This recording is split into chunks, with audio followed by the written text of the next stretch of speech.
Hola, ¿qué tal? ¿Cómo están? Muy buenas noches.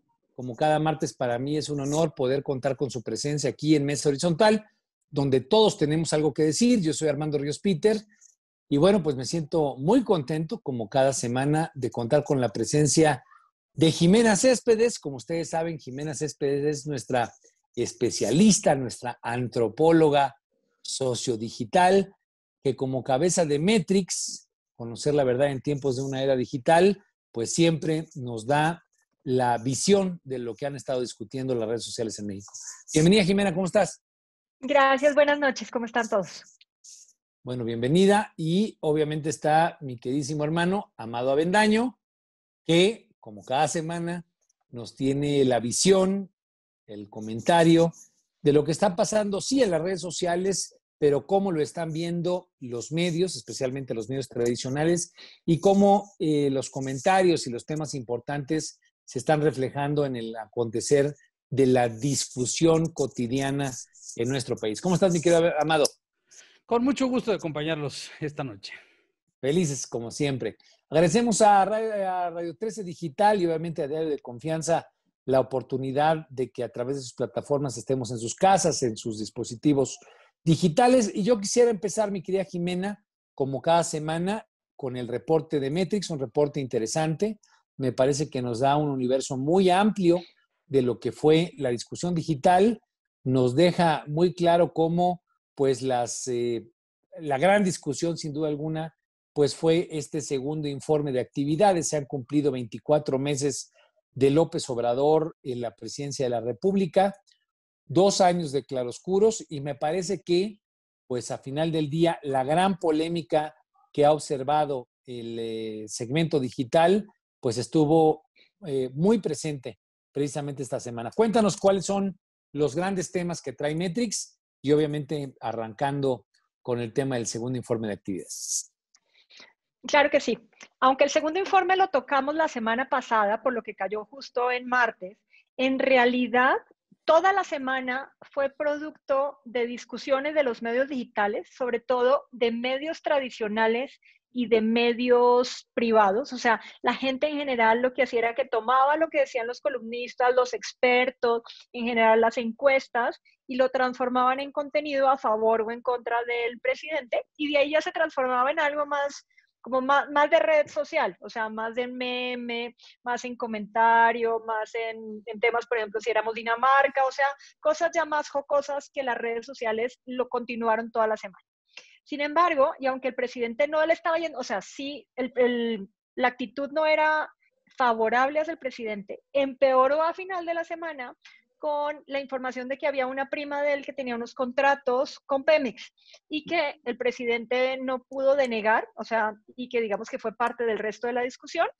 El tema positivo de la semana fue la firma de las vacunas, de la supuesta compra de vacunas por parte del secretario de Seguridad Pública, del secretario de Salud de Pfizer para Sergio Alcocer para comprar bastantes millones de vacunas para México, y que ¿cómo se llama? El secretario de Relaciones Exteriores dijo que incluso están pensando comenzar a hacer la vacunación a finales de diciembre. Eso digamos que siempre es positivo para la opinión pública. Y esta vez tuvimos un tema que se coló, que es el tema de la Liga MX, pero no porque el fútbol sea importante, sino Cruz Azul hubiera sido importante dentro de nuestra agenda, sino más bien era porque tenemos a alguien del lado político que entra a dirigir la Liga MX, que es Mikel Arriola.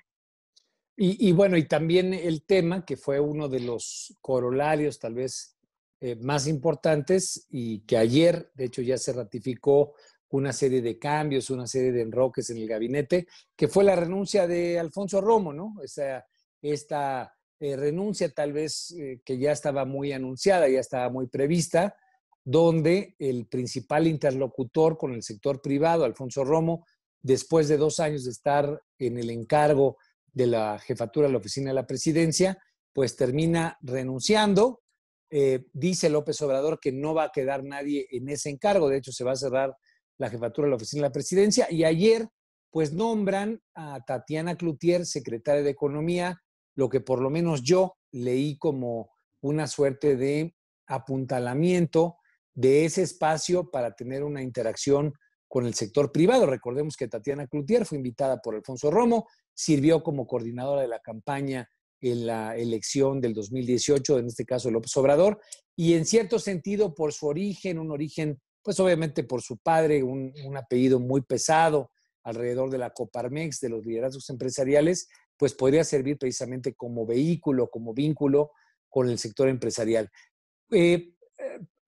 Para ir un ratito con Amado, mi querida Jimena, le quiero preguntar, a reserva de que vamos a detallar cómo estuvo cada uno de los puntos, ¿cómo viste tú la semana, Amado? Sin duda alguna, pues fue una semana ya de cambios. Este cambio de Poncho Romo es un cambio importante. Me parece que se viene a consolidar con los cambios que hubo anunciados en el gabinete el día de ayer.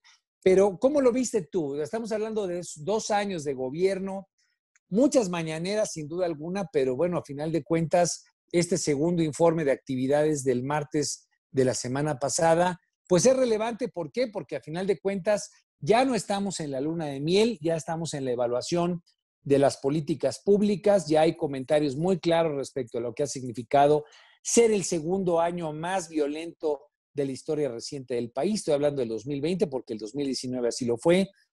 Más de 100,000 muertos por COVID, pero un sistema de salud con muchos problemas después de que se decidió terminar con el seguro popular. En materia económica, pues la nota de 1,000,000 de MIPYMES, de micro, pequeñas y medianas empresas, me parece que te da un aspecto muy, muy puntual de lo que va en materia económica. Estamos hablando de que al principio del sexenio había casi 4,900,000 MIPYMES y pasado un año, el reporte del INEGI nos deja 1,000,000 menos, casi 3,8 millones de MIPYMES, de tal manera que no lograron sobrevivir a la pandemia, a la falta de, pues, de certidumbre, de confianza. 1,000,000 de MIPYMES, y eso significa casi 4,5 millones de empleos. Todo este contexto, mi querido Amado, ¿cómo lo viste tú en la discusión política y obviamente en el seguimiento de los medios tradicionales?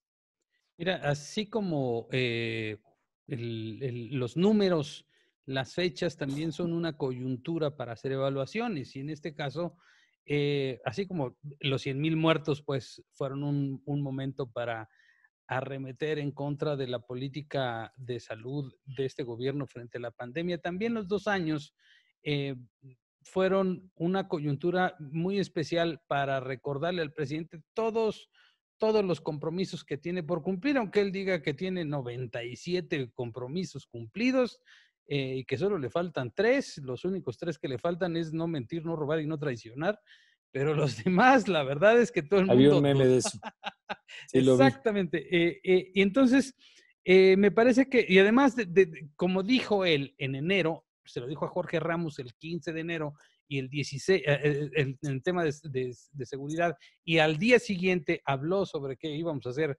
Íbamos a tener como el sistema de salud como Dinamarca a partir del 1 de diciembre, pues esas fechas pues quedan grabadas y sirvieron.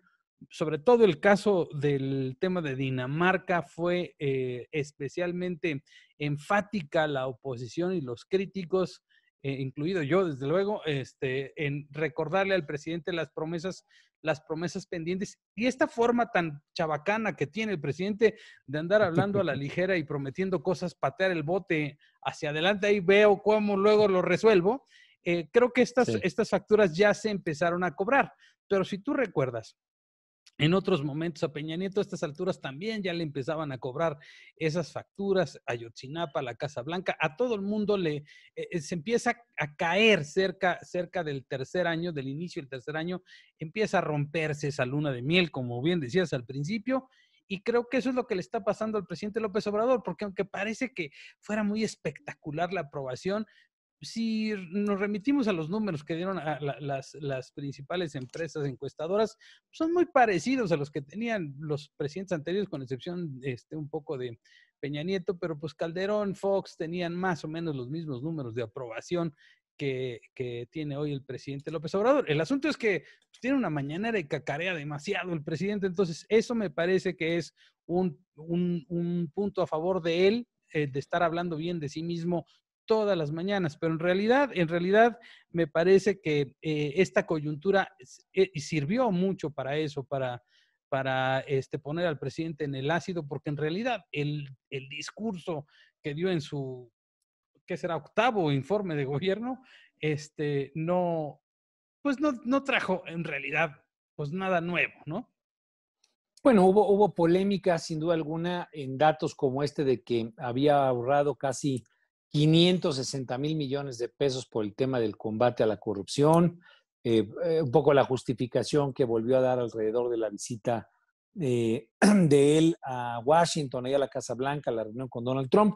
Hubo pues polémica a final del día porque para él el manejo de la pandemia, mandándole apoyos directos a las familias, a los adultos mayores, ha significado a sus ojos una buena forma de atender la problemática económica. Contraría esto con pues, 1 millón de micro, medianas empresas que están hoy pues cerradas y que no recibieron apoyos para nóminas, para rentas, para los apoyos que se dieron en otros lugares del planeta. Pero bueno, qué bueno que lo recuperas, mi querido Amado, porque sin duda alguna, pues parecería que ya estamos en pleno en el cobro directo de facturas de parte de la gente al presidente. Lo decíamos la semana pasada, un presidente con promedios del 60% en las encuestas que hay, con instrumentos de comunicación muy potentes, pero donde al final, por lo menos rescato la encuesta que le hiciera GEA recientemente, hace mes y medio, al gobierno, y no pasa del 10% de aprobación en materia de políticas públicas. Es decir, no se aprueba más del 10% de la política de combate a la corrupción, la política de seguridad, la política de salud. Pero ¿cómo lo vieron, mi querida Jimena, las redes sociales? Porque al final del día, si bien hubo estos temas que son muy sonoros, que le dan mucho color, Dinamarca, Guaraguara, todo el chistorete alrededor de que si ya somos un país de primer mundo en nuestro sistema de salud o no, es obvio y evidente que no, pero la gente agarra conversación alrededor del tema, pues por echar relajo y obviamente por ser crítico. Pero ¿qué temas fueron los que agarraron las redes sociales en materia de análisis y crítica o valoración y defensa de lo que fue este segundo informe de labores, de lo que han sido estos 24 meses de gobierno, mi querida Jimena? Lo primero es que tenemos un 61% de negativos, que eso es muy alto. 61%. O sea, pensamos 61% negativos, tiene un 25% de positivos. Pero aquí sí entraron votos a favor y en contra. Esto sí es importante lo que tengamos. De un lado están los que dijeron AMLO lujo de presidente y 2 años de transformación. Esos fueron las dos tendencias que subieron. Y del otro lado... Sí, bots y trolls. O sea, acuérdate que no necesariamente son bots que están repitiendo, sino también ya es operación tal cual de trolls que mueven los mismos mensajes, mueven la información, o de gente partidaria que ya una vez que se sube una tendencia, comienzan a subirse y poner los temas que les interesan. Entonces, digamos que esos fueron como los dos principales desde el punto de vista positivo. Desde el punto de vista positivo, el que mencionó Amado de Dinamarca, y también hay uno que es importante mencionar, que es AMLO a México te quedó grande, que ese tal vez fue como el que más impactó dentro de la opinión pública informada que está pendiente de las redes sociales. O sea, no significa que esto permeare opinión pública en general, porque las tendencias fueron principalmente en Twitter. Lo que sí permeó la opinión pública fueron los memes. O sea, cualquiera si le preguntas, al comienzo nadie entendía qué implicaba el tema de Dinamarca. La gente fue a googlearla, o sea, la gente buscó en la intimidad de su computadora y de su celular a ver qué significaba Dinamarca. Y el video más compartido, les puedo asegurar, esta semana, fue la del presidente diciéndole a Jorge Ramos lo de que seríamos para el 1 de diciembre Dinamarca. Entonces, esas cosas, aunque no generen una negatividad en ese momento, sí, primero, aumentan el mensaje que se queda entre los medios digitales. O sea, el tema de Dinamarca, así como algunos de los adjetivos con el que señalan al presidente, se va a quedar ya dentro de su historial. Y la siguiente es que la próxima vez que prometa algo, seguramente le van a sacar el tema de Dinamarca. Digamos que esos fueron como los principios. Dime. Le van a recordar, digamos, nuevamente que ya es algo específicamente que no se cumplió. Más allá de que diga que lleva 90% de cumplimiento, esa frase como tal, pues queda como una marca muy clara de algo que dijo que en un año iba a ocurrir y que no ha ocurrido. Raro que no haya sido Canadá, porque también, según yo recuerdo en el video, dice no ser como Canadá, como Dinamarca. Entonces fueron por el top 5, a final del día la gente se fue por Dinamarca. Entonces, en esa crítica, quisiera que nos comentaras un poco más profundo, ¿por qué crees o por qué sientes tú que ya se va a quedar como una marca este asunto de Dinamarca? ¿Ha habido otras marcas? A final de cuentas, hay una huella digital que se genera de manera pues muy, muy puntual, con mucha profundidad. ¿Por qué crees que de manera particular vaya a ocurrir con el tema de Dinamarca? Porque parte de lo que le criticaron al presidente durante la semana después del discurso es que no ha podido con dos temas. Uno, con el tema de salud y la pandemia en general, porque adicionalmente no solamente no ha mejorado, sino que poco a poco ha ido empeorando. Está el caso de el naranja oscuro de la Ciudad de México y del Estado de México, que eso ha aumentado la discusión. Está el tema de que ya no hay camas en los hospitales y que cada vez va subiendo. La OMS que está diciendo que no somos o sea, que no estamos poniendo la atención a la pandemia como tendríamos que hacerlo.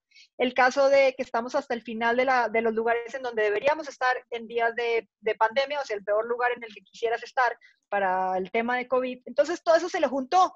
Por eso, con lo que se quedó la opinión pública es con el tema de Dinamarca, porque lo que le dijeron es, o sea, no has podido con la pandemia. Eso obviamente implica un tema de inseguridad, un tema de empleo, un tema de, digamos que de economía, pero aquí en lo que se centraron fue en el tema de salud, porque era el más, o sea, porque era el que estaba prevaleciendo en la agenda durante la semana en donde él dio su informe.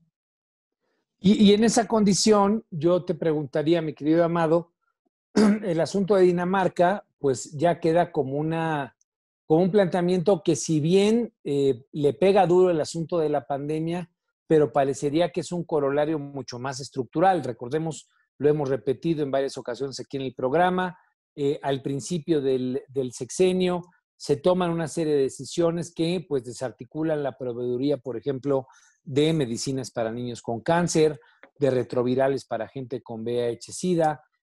Viene digamos, el desarmado, digamos, quitarle el ensamblaje al Seguro Popular y poner el INSABI como un nuevo mecanismo. De hecho, la frase de vamos a estar como en Dinamarca se da en el contexto precisamente del armado del nuevo INSABI. Entonces, parecería que si bien el COVID ha servido como un gran escenario, una gran tramoya para evidenciar los problemas, pues los problemas en materia de salud son más de fondo, ¿no? Bueno, es cierto, todavía no había pandemia cuando surgió esta frase que además en su momento no tuvo tanta relevancia como cuando fue retomada ahora, claro, porque se cumplía justamente el 1 de diciembre. Pero sí tienes razón, fue también en esta coyuntura en la que Ciro Gómez Leiva estuvo sacando una serie de reportajes en los que a partir de los primeros días de enero, los primeros días hábiles de enero, en donde iba a los hospitales justamente a documentar, sus reporteros justamente a documentar estos faltantes de medicinas, los cobros excesivos que habían en los centros de salud y que el presidente decía, no, las medicinas son gratuitas y en la noche les sacaban un reportaje de cuánto les habían cobrado en centros de salud pública y que tenían que ver mucho también con el asunto de la transición del Seguro Popular al INSABI, que fue una de las banderas de campaña del presidente del Seguro Popular, ni es seguro ni es popular, y que se retiraban la cara con esa lana, ese tipo de cosas que no estuvieron bien medidas en su transición, fueron como muy traumáticas en términos comunicacionales para el gobierno de México porque ni la supo hacer ni la supo comunicar. No sabían cómo un seguro, un sistema de salud se convertía en un instituto, o sea, sustituyeron una cosa por otra distinta, pero como que no embonaban las cosas y además hubo mucha gente también que fue despedida de personal no solo de salud, sino también personal de otro tipo de trabajos que no están vinculados directamente a los cuidados de salud. Y eso, pues generó digamos, este debate en el que el presidente quizá trató de cerrar esa discusión diciendo, ya, al 1 de diciembre vamos a hacer como Dinamarca. Y la verdad es que quedó casi como una marca, ¿no? El hecho de que dijeran Dinamarca. Y ahí se quedó y alguien lo retomó hace poco y eso fue lo que generó este debate, esta discusión, que desde mi punto de vista mediáticamente, pues sí dio mucho de qué hablar, sobre todo en redes, ¿no? Y se prestó muchísimo a los memes, ¿no? Sí, mucha guasa alrededor del tema y creo que sí fue muy duro este hashtag de México te quedó grande, Jimena. Te quisiera pedir que nos desglosaras, obviamente, pues por sí mismo el hashtag pues, es un ataque. ¿Cómo estuvo tanto el ataque, qué fue lo que estuvo alrededor de ese planteamiento y sobre todo cómo estuvo la defensa? Porque creo que ahí es a donde pues están un poco las aristas de lo que se trató la semana pasada. Posiciones a favor del presidente, que siguen defendiendo en articulaciones, muchas de ellas orgánicas, muchas de ellas, como bien lo dices, entre bots y trolls, pero pues también ya una articulación, en este caso de la oposición, que está pues fragmentada, dividida, pero que encontró temas específicos en el hashtag México te quedó grande. ¿Cómo estuvo ese debate? Mira, aquí el lado positivo, o sea, los que apoyaron al presidente, no lo pudieron apoyar necesariamente el 2, o sea, digamos que eso les ayudaron los hashtags y lo que decía el presidente y los medios que retomaron lo que dijo. O sea, digamos que lo estaban volviendo de informativo hacia positivo. Lo que sí pasó los días siguientes es que retomaban las encuestas de aprobación. Entonces, lo que los partidarios del presidente pusieron en la agenda fue la aprobación de que salieran en todas las encuestas, o sea, no fue una encuesta, fueron 3 o 4, decía Amado, sabe más que yo de eso. Digamos que el hecho de que hubiera más, que además de todo hubiera aumentado la aprobación, eso fue lo que jalaron de ese lado. Del otro lado, digamos que los negativos irán con el tema de Dinamarca, el tema de la epidemia, el tema de los empleos relacionado con lo del outsourcing, que ahí seguimos en las mismas porque todavía no hay una definición, el tema de las pérdidas de las pymes, y terminó con el tema de corrupción a final de la semana. Entonces, digamos que en la discusión digital no es un día, sobre todo cuando es algo que lleva prácticamente el 50% de la discusión de la agenda nacional. Lo que generas es un movimiento en donde se va gestando dependiendo del tema además que habla el presidente. Entonces, por ejemplo, algo tan sencillo como que me estás diciendo, oye, pues la oposición está fragmentada, el presidente ya la puso en conjunto. Entonces, claro, incluso en el inconsciente colectivo ya le está poniendo un nombre y es una alianza. Entonces, esas cosas van jugando a favor y en contra del discurso presidencial porque él mismo lo pone en la agenda. Bueno, y al final del día, tal vez en esa conclusión que tú das, esta semana, el hecho de que el PAN el fin de semana pasado haya corroborado que en 150 distritos podrían ir juntos con el PAN, perdón, mejor dicho, el PAN, pero obviamente con el PRI y con el PRD, pues nos da esa sensación de que es una suerte de resultado político, respuesta política a este hashtag de México te quedó grande, ¿no? O sea, como que es una serie de condiciones que van dejando un tracto positivo, un tracto sucesivo en materia política y parecería que ese es el resultado. ¿Lo leerías así, mi querido Amado? Mira, sí, me parece que esta coyuntura también es una coyuntura favorable para sus aliados, que en parte son de manera orgánica y en parte de manera semi-orgánica, diría yo, porque son motivados e impulsados a crear estos hashtags a favor y en contra. Y aunque al presidente en redes casi siempre le va un poco más mal que bien. Bueno, sobre 3-1, imagínate, sí. 60 contra 20, está sí. Canijo, 3-1.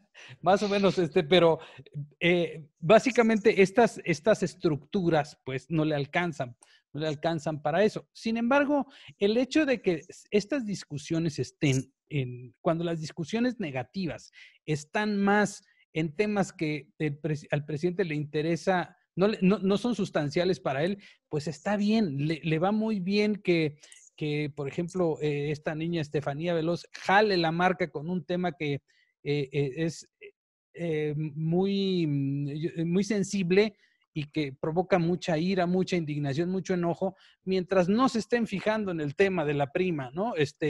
No ¿Qué importa fue lo de que, Estefanía Veloz? sí, que jale la marca, digamos, ¿no? Jala la marca. Entonces, eso también se refleja como en determinado momento, esos y otros temas como negativos para él, pero aunque esos sean negativos en temas que no importan, digamos que esas se anulan un poco.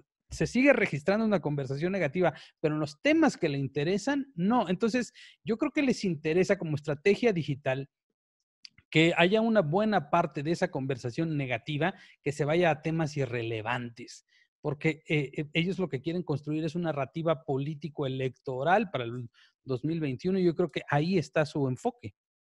Ahora, pero parecería, y perdón por poner el contraste, pero parecería que en este caso no le salió así o le salió el tiro por la culata, porque al final del día terminó siendo una discusión en la que los temas que a él le interesaría que no estuvieran sobre la mesa generándole costos, pues le generaron costos. Pongo otra vez el ejemplo de la parte de salud, ¿no? Pues es que aquí sí no hay cómo hacerse a un lado, o sea, de que le pega, le pega. Estos otros temas periféricos los sueltan y los echan a volar, con esa idea de ser una especie de payasos de rodeo, ¿no? De quitarte el toro de encima, tratando de distraer con otros temas, pero hay momentos en los que el toro te va a embestir, porque es la coyuntura, porque son los 2 años, porque son 100,000 muertos, porque son los temas más sensibles.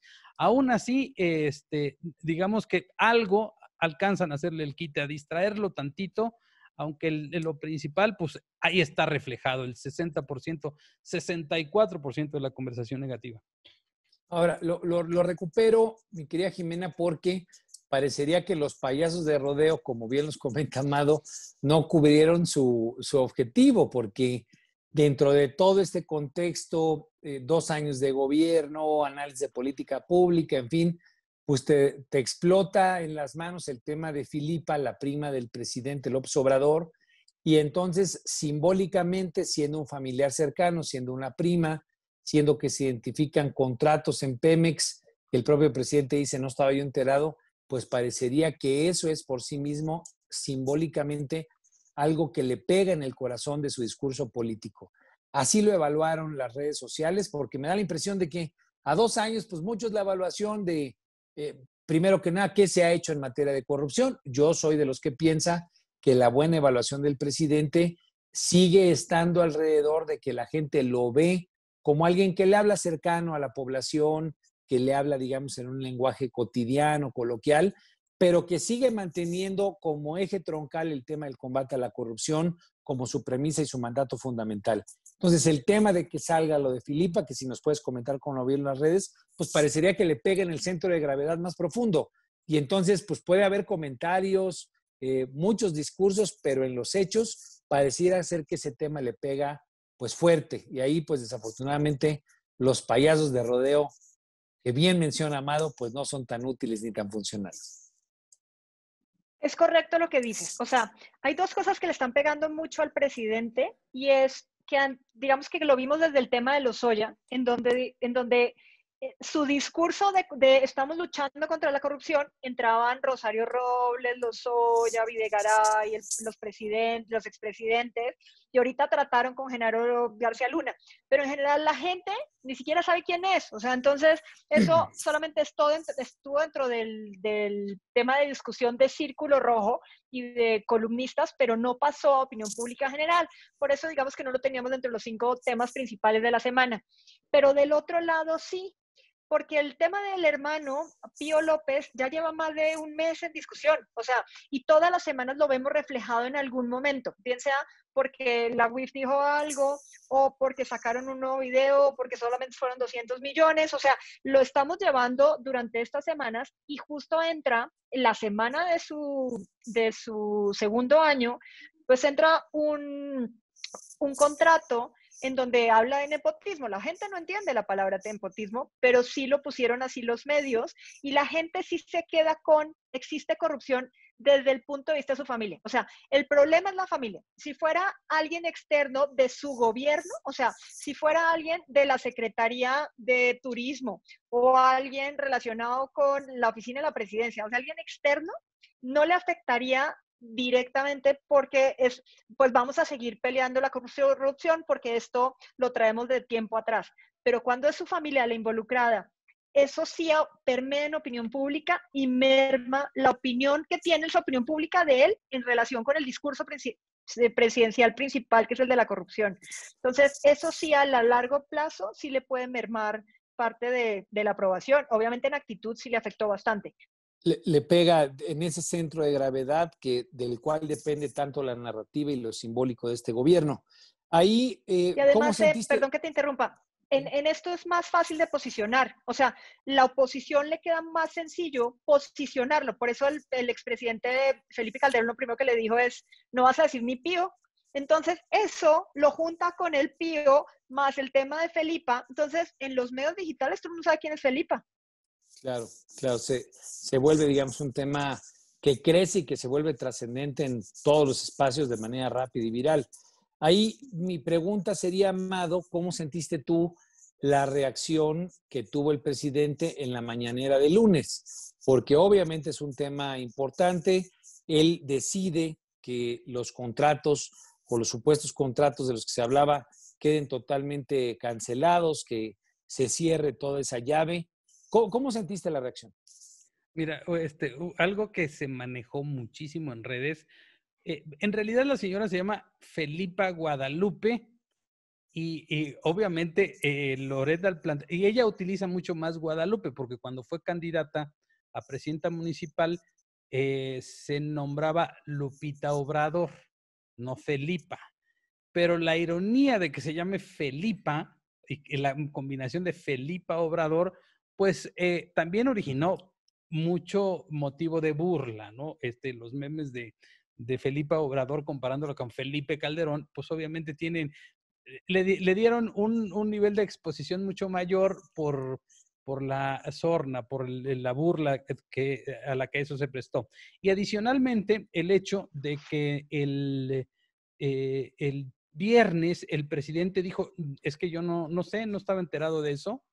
Y luego el sábado Pemex saca un comunicado en donde aclara todos los detalles de los contratos y en un párrafo aclara que Octavio Romero, el director de Pemex, habló con el presidente para decirle que su prima hermana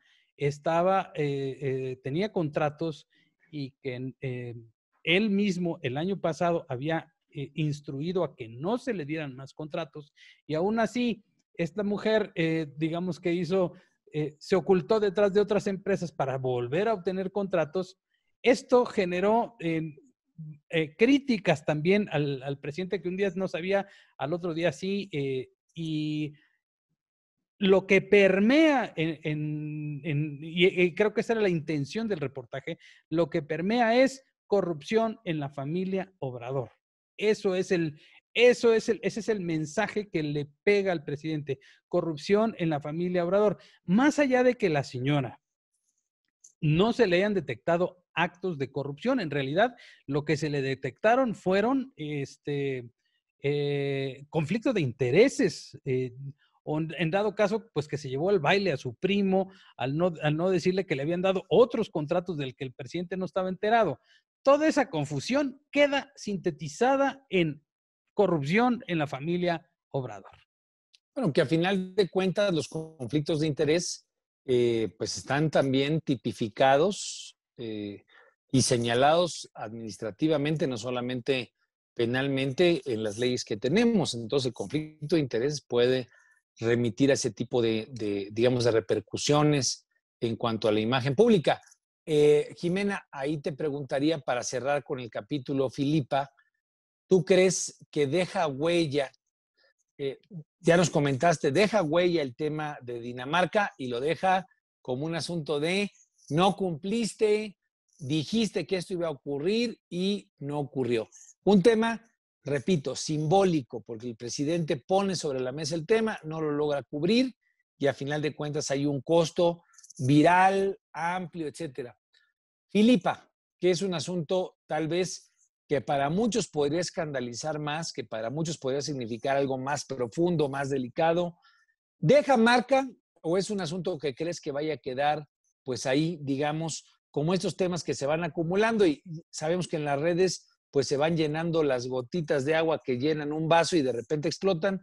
Pero ¿qué tanta potencia crees que tuvo el tema Filipa? Mira, se lo van a recordar a partir de ahorita, o sea, ya se lo están recordando, o sea, el tema de, por eso relacionaron ni Pío con ella, o sea, no por el apellido, sino porque entonces Claro. lo que hacen es que juntan al hermano más ella, o sea, entonces, en la medida en la que pueda salir alguien más, o sea, eso sí no lo sabemos, pero el hecho de que es la familia relacionada con el presidente, cada vez que él señale a alguien por corrupción, se lo van a recordar los que están, los contrincantes. Obviamente la opinión pública en general solamente lo va a retomar en la medida en la que las redes sociales vayan a hablar de eso. Pero sí va a ser de las cosas que le van a quedar ahí con, pudiste con la corrupción o no pudiste con la corrupción, pero en tu familia existe corrupción. Se queda ahí en la reserva y, digamos, en la memoria colectiva como un asunto que seguramente estará presente en la discusión. Quiero brincarme un ratito lo de Jorge Alcocer y las vacunas, que sé que fue el tercer tema que más dimensión tuvo, ya no lo comentaste. Es importante, sin duda alguna, la preocupación que hay de la gente porque pueda haber una vacuna, por cómo se va a distribuir, porque pueda universalizarse lo más pronto posible. Sin duda alguna ha sido un tema que hemos tocado en otras ocasiones, pero renuncia Alfonso Romo, y ese es un tema que me parece que es importante ligar a toda esta condición, este contexto de los 2 años de gobierno, pues porque sin duda alguna, si hubo un empresario, un actor público importante, especialmente durante la campaña, durante el tiempo del triunfo electoral y luego ya consolidado como jefe de la oficina de la presidencia, mi querida Jimena, pues fue la figura de Alfonso Romo, un actor que funcionó de manera clave para acercarle la confianza de varios empresarios que se veían renuentes al principio de apoyar a López Obrador. Creo que él hizo un trabajo fino, importante, con grupos de Monterrey, con grupos de empresarios en el país. Trajo a Tatiana Cloutier, la hizo coordinadora de la campaña, le dio con ese sentido una suerte de paraguas, pues mucho más de centro, más de visión empresarial, más de visión de iniciativa privada.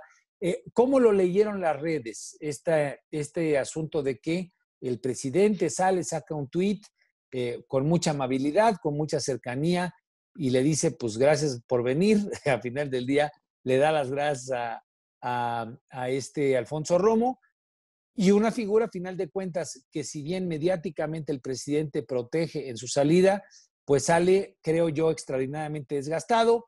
Mucha gente se acercó a Alfonso Romo para preguntarle si se iba a caer el aeropuerto internacional. Él dijo que no, a final de cuentas se cayó.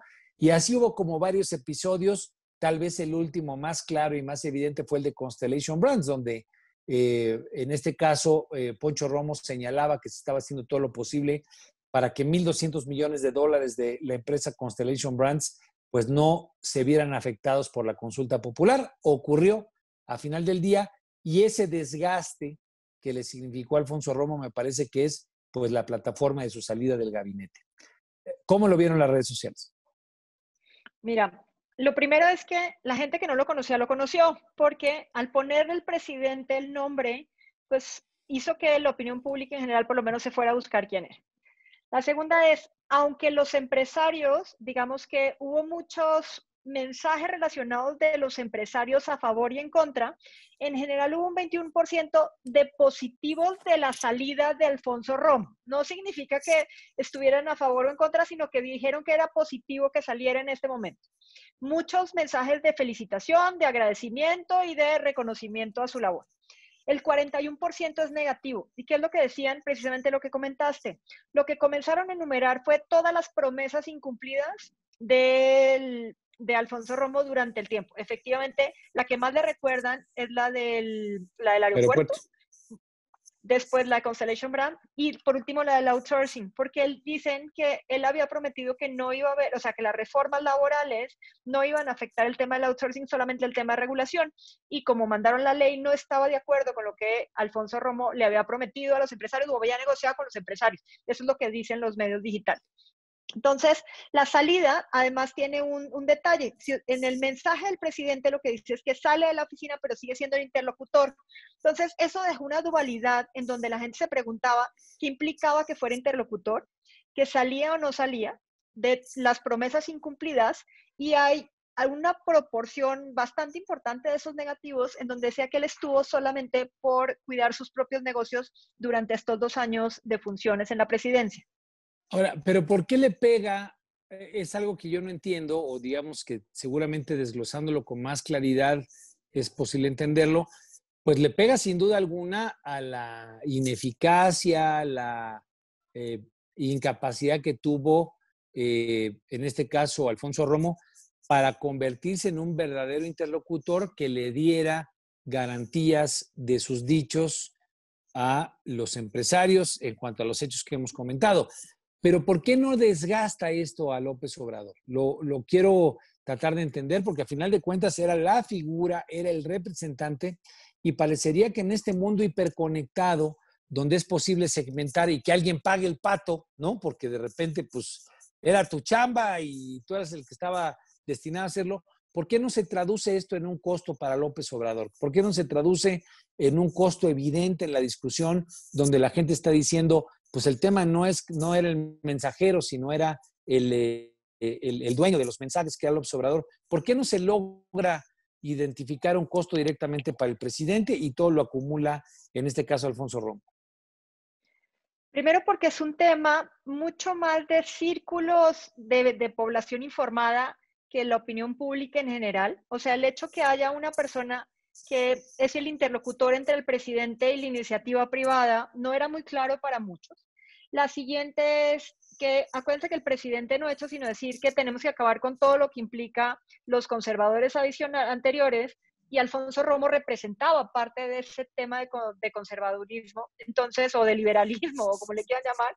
Entonces, eso hace que deslinden al presidente de cualquier rastro anterior de ese acervo que tenemos por ahí guardado.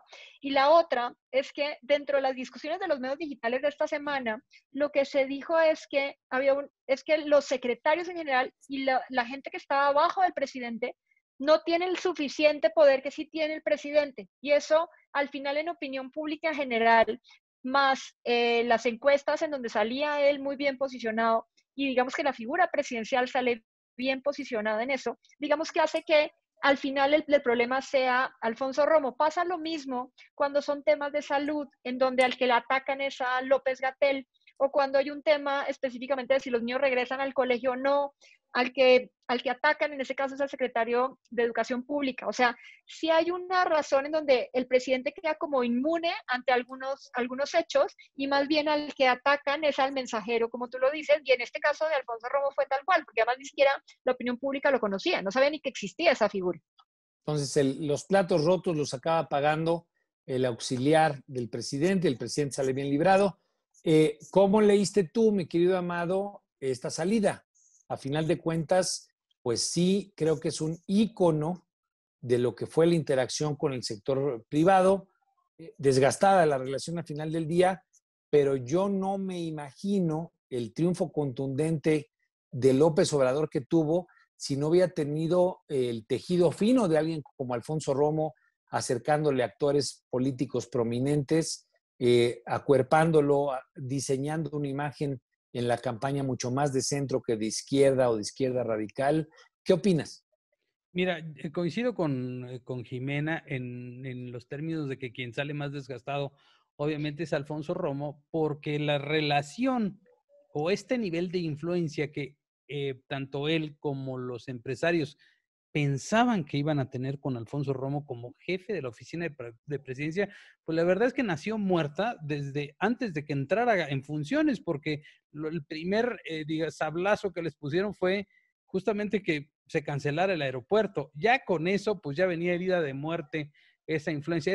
Digamos, la forma en la que se definió desde el principio la relación que iba a haber entre el presidente López Obrador y los empresarios, porque hay que recordar que a Alfonso Romo, el presidente le dio certezas de que el proyecto no se iba a cancelar. Entonces, cuando esto sucede, a partir de ahí, creo que Alfonso Romo estuvo en contracorriente todo el tiempo, tratando de reconstruir la confianza de los empresarios hasta que en determinado momento, y es muy lógico, después de 2 años de desgaste y de que el presidente pues lo trataba muy bien en público. El hecho de no tener confianza o que él no tuviera influencia mínima o que la influencia fuera realmente mínima con el presidente, eso la verdad es que la relación costo-beneficio de tener a Alfonso Romo ahí en la presidencia de la República, pues para el sector empresarial no tenía ningún sentido. Y yo creo que Alfonso Romo lo entendió muy bien. De aquí no voy a pasar y lo único que va a pasar es que me vaya cada vez peor, ¿no? Y ese hueco queda vacío en la relación. Tatiana tendrá que venir a tratar de componerlo desde otra posición, la Secretaría de Economía, pero me parece que es cierto lo que dices, esta confianza que pudo haber tejido Alfonso Romo durante el proceso de la campaña, pues se rompió y se ha tenido que ir tejiendo por otros lados y de manera, pues incluso hasta atropellada con Carlos Salazar y con otros grupos de empresarios, tratando de recomponer esa relación, porque pues el sector empresarial tampoco puede vivir sin el gobierno. ¿Tú crees que vaya a ser Tatiana Cloutier quien cubre ese hueco o de qué manera ahora este gobierno, que pues se ha mostrado poco proclive a tener una interacción armónica con los empresarios, quién crees o cómo crees que se vaya a cubrir ese hueco que hoy deja pues libre Alfonso Romo, mi querido Amado? Mira, lo que ha hecho Tatiana, más que ser una experta en economía, ya vimos que no, es licenciada en lenguas, tiene una maestría en administración pública, pero de economía, la neta es que le entiende poco. Más bien, su caso es más bien de una operación política y de una especie como, desde mi punto de vista, como de vocería respecto a temas económicos que no son tan técnicos como los que aborda el secretario de Hacienda. Más bien, Tatiana es una política, una mujer con mucha trayectoria política, mucho oficio político y ya sujeta. Una cosa es la Tatiana de la Cámara de Diputados con todas las libertades del mundo y otra me parece que va a ser alguien que esté sujeta a la dinámica del presidente de la República en su calidad de vocera con un sector. Me parece que ahí va a tener que aprender incluso hasta redactar correctamente los tweets, que no se le da mucho a Tatiana, pero creo que lo vamos a ver en un papel, desde mi punto de vista, en un papel que sí puede ser realmente útil en el vínculo. Vamos a ver de qué está hecha Tatiana en este proceso, porque eso también le puede redituar mucho. Ella anduvo como muy dispersa, la tienen más o menos en las redes sociales, al menos la tienen catalogada al mismo nivel que Gibran Ramírez, Estefanía Veloz, John Ackerman, estos voceros oficiosos que terminan siendo de muy bajo nivel, como los youtubers de las mañaneras a ese nivel. Y ese nivel no era el que le vimos a Tatiana en la campaña y no es el que debería tener su investidura de alguien que aspiraba incluso a ser gobernadora de Nuevo León. Y por último, montándome en eso que dices tú, ¿crees que es un pago de consolación el hecho de que llegue a la Secretaría de Economía por haber cedido, por no haber ya tenido mayor trascendencia en la candidatura al gobierno de Nuevo León? Yo creo que bueno, es que además Tatiana no tenía posibilidades, ¿no?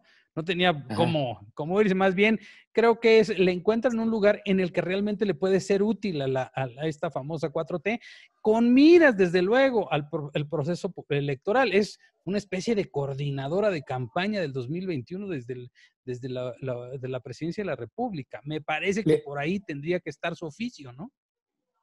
Pero ¿le ves esa dimensión, digamos, que ella va a estar coordinando esfuerzos políticos o, perdón que me monte en tu comentario, pero ¿la ves haciendo ese trabajo o simplemente la ves funcionando como un puente en lo que sigue en la relación con los empresarios? Yo creo que va a ser muy pública, va a estar dando muchos mensajes acordados con el presidente y al mismo tiempo tratar de que cuando menos en lo público la parte de la relación entre los empresarios y el gobierno parezca tersa para que eso, digamos, le traiga suavice las cosas respecto al proceso electoral.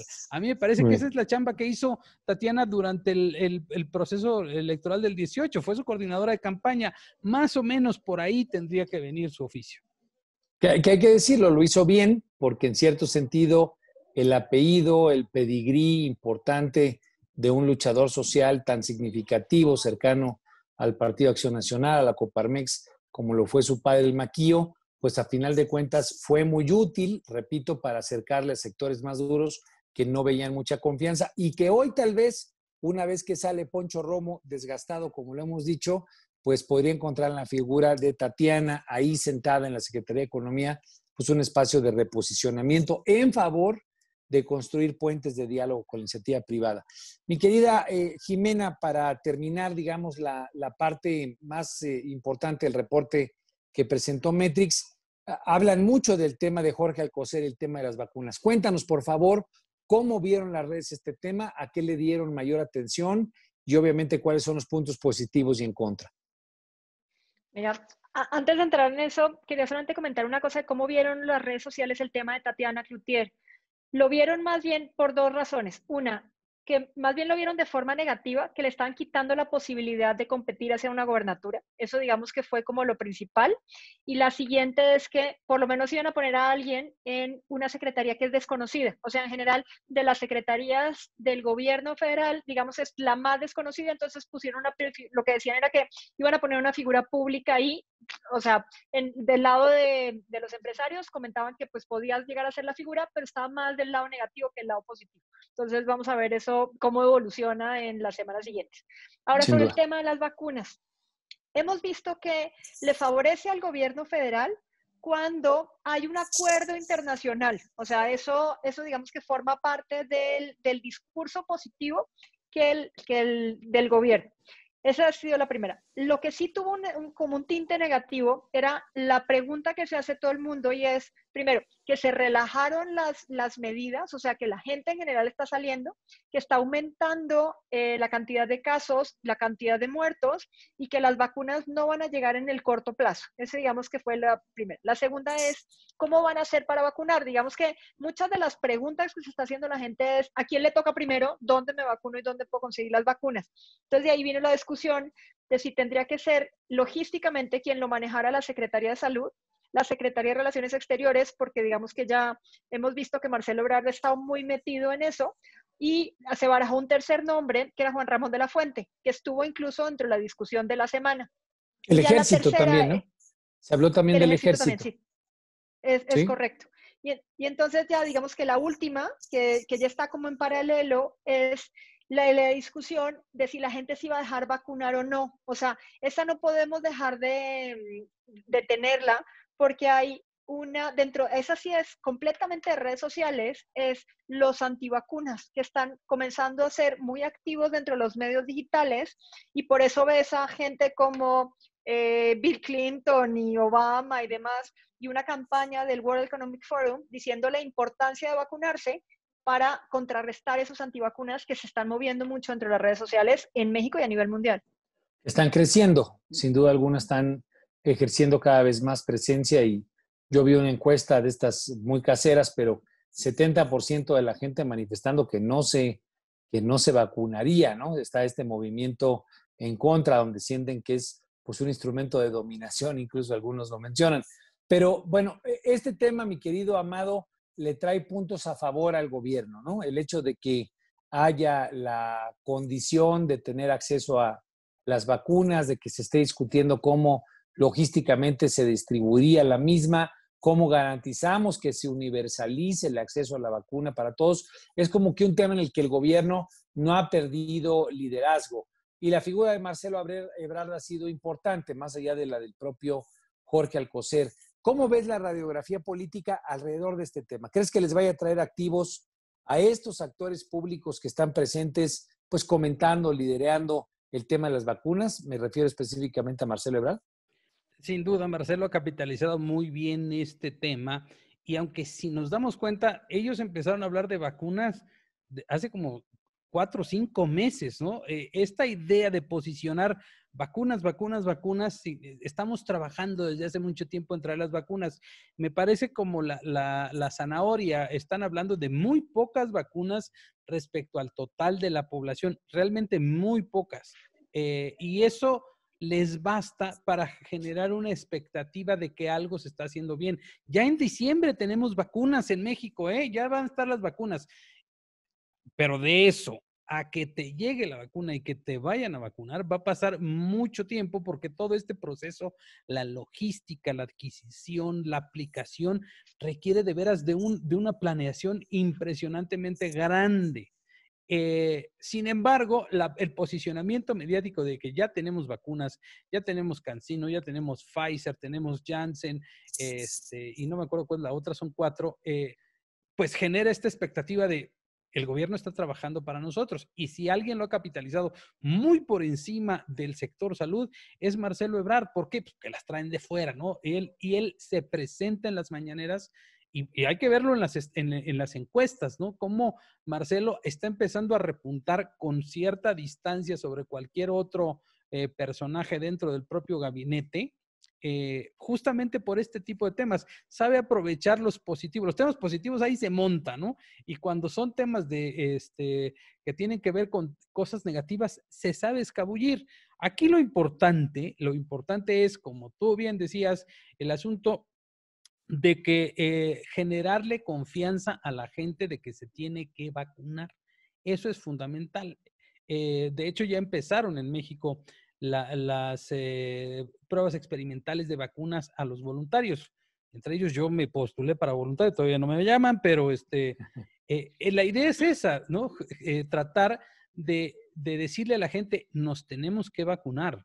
O sea, es mucho más saludable vacunarse con estas vacunas que hay que andar en la calle sin cubrebocas, pero desde luego que sí. Y creo que hacia ahí debería ir hoy por hoy el mensaje del gobierno si quiere tener positivos, porque creo que ahí es donde deberían estar desde ahora tratando de convencer a la gente, porque así como el presidente ha dicho que el cubrebocas y la sana distancia le tienen sin cuidado y mandando mensajes equivocados y hasta contradictorios con gente cercana suya, ojalá implementen una campaña que tenga que ver con vámonos a vacunar todos. Bueno, yo ahí por lo pronto tomo mi posición, yo no me voy a vacunar, pero es otra historia. Yo lo que creo es que es importante promover el uso de cubrebocas, creo que es importante promover la sana distancia.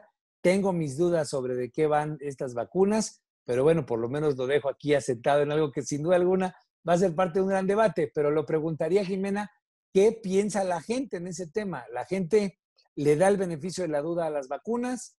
¿O es algo, digamos, en lo que todavía hay cierta incertidumbre de parte de la gente? Esto que tú comentas de que ha crecido el porcentaje de gente que no se quiere vacunar, a mí tal vez ya me influyeron lo suficiente en mi discusión, pero ¿cómo está? Más o menos en el 100%, ¿cómo está los que están a favor y los que están en contra? Bueno, no tenemos esa medición, pero sí hay algo que hemos venido viendo en la discusión. Lo primero es que los que están en contra lo que dicen es que no van a llegar vacunas si no han podido ni siquiera traer medicamentos contra el cáncer. O sea, esa es como de una de las líneas discursivas. La otra es, ¿se acuerdan de las vacunas de la influenza? Y entonces ahí tienen muchos diciendo, es que cuando a mí me vacunaron de la influenza me fue muy mal. O sea, digamos que esa es como la otra, la comparan a la vacuna de la influenza. La tercera ya vienen los temas de antivacunas, pero sí hay mucha gente en donde dice que si ya están llegando las vacunas pueden salir. O sea, digamos que tienes un espectro muy grande, pero vamos a hacer la medición ya para decirles exactamente, si preguntáramos quiénes hablan a favor y quiénes hablan en contra, esa me parece un buen análisis. Eso va a ser buenísimo. Yo por lo menos me quedo del lado del beneficio de la duda todavía por algunos de los argumentos que has comentado. Hay veces que te vacunas y te va muy mal y luego sale medio chafa la vacuna. Por eso hay que exigir que sea una vacuna que valga la pena, que esté perfectamente clarificada, pero para no caer en más tema, el último de los asuntos que a mí realmente, y estamos a punto de terminar, que a mí realmente me llamó la atención, es la primera vez que se nos cuela un tema de fútbol, mi querida Jimena. La Liga MX, la Liga Mexicana de Fútbol, se coló como parte de la discusión. Cuéntanos por qué ocurrió eso. Mira, lo que salió es que el actual presidente Enrique Bonilla lo que dice es que lleva 5 años en la presidencia y que él se va a dedicar a la parte internacional de la Liga MX y que quien se va a quedar es Mikel Arriola. Recordemos que Mikel Arriola incluso fue uno de los competidores Jefatura de para el gobierno. gobierno de la Ciudad de México. Entonces, de pronto, los medios digitales lo que tomaron, más que el tema de la Liga MX, era el tema que había un político dentro de la Liga MX y que además fue salido como de la nada porque habíamos dejado de oír de él durante los últimos años, por decirlo así. Entonces, digamos que fue más un tema de sorpresa de los medios digitales, se fueron a decir quién era Mikel Arriola, salió la historia de él y en la Ciudad de México, que es priista y todas las demás, digamos que esa fue como la discusión relacionada, y pues ya de ahí la Liga MX está pasando por un muy mal momento, o sea, aparte precisamente por el tema del COVID, entonces de ahí ya más bien los columnistas de deportes es los que comenzaron más bien a elucubrar de qué es lo que podría venir a ser el diferente en un cargo de temas de fútbol. Bueno, fíjate, ya llegamos al final del programa, pero yo pensé que había sido por la derrota del Cruz Azul, que sin duda alguna, pues sí fue el gran tema en materia futbolística. Sí, no se puede hacer más que poner el término cruzazulear en la, pues Real Academia de la en la Lengua. Real Academia de la Lengua, que es algo que ahí me llegó con los memes. Al final del día, pues sí, ya empieza a hacer mella. Yo sé que Amado Avendaño le va al Cruz Azul y A por los eso no voy a Pumas, hacer, a los Pumas, no a voy los a hacer Pumas. leña del Soy árbol Puma, soy caído. Puma. Pero bueno, entonces, sí, dado que Amado Avendaño es Puma, pues es parte de la celebración de ese 4-0 que le metieron de vuelta a los azules y que desafortunadamente pues volvió a sacar lágrimas de los seguidores del Cruz Azul. Pues hemos llegado al final de esta mesa horizontal, mis queridos Jimena Céspedes. Muchas gracias, como siempre, por los comentarios y por el reporte de Metrix. Te esperamos aquí la próxima semana, querida. Claro que sí. Buenas noches. Y bueno, pues mi querido Amado Avendaño, que seguramente hoy empezó tarde porque se fue a festejar ayer por la noche, antier por la noche, el triunfo pues de los Pumas. Yo también soy Puma, me sentí contento, pero no sé si me ganó la tristeza y la frustración de que el Cruz Azul nomás no la logró armar. Un abrazote, mi querido Amado Avendaño. Nos vemos aquí la próxima semana. Y Abrazos. bueno, a todas y a todos ustedes que nos siguieron en esta mesa horizontal donde todos tenemos algo que decir. Muchas gracias por acompañarnos. Yo soy Armando Ríos Peter y bueno, pues los esperamos aquí por Diario de Confianza y por Radio 13 Digital. Próximo martes, como cada semana, precisamente para discutir los grandes temas de las redes sociales. Un abrazo fuerte. Nos vemos la próxima semana.